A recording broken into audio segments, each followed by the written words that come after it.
আসসালামু আলাইকুম প্রিয় বাহরান প্রবাসী ভাইরা, আশা করি সবাই ভালো আছেন। আপনারা ইতিমধ্যে জানেন, যেহেতু গত 2 দিন আগে আমার কোম্পানি অর্থাৎ আমার মালিক পক্ষ আমার বিষয়টা ক্যান্সেল করে দিয়েছিল।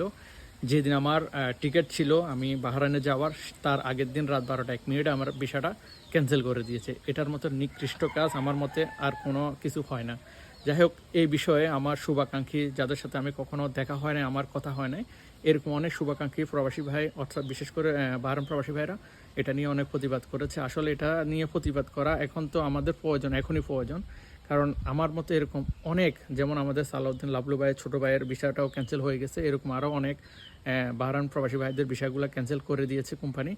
এতে করে আমরা না, শুধু আমাদের দেশও ক্ষতিগ্রস্ত হচ্ছে। আমরা কি আমাদের যাদের বিষয়গুলো ক্যান্সেল করেছে আমরা কি দেশের জন্য রেমিটেন্স পাঠাই নাই, নাকি আমরা অন্য কোনো দেশের জন্য রেমিটেন্স পাঠাইছি?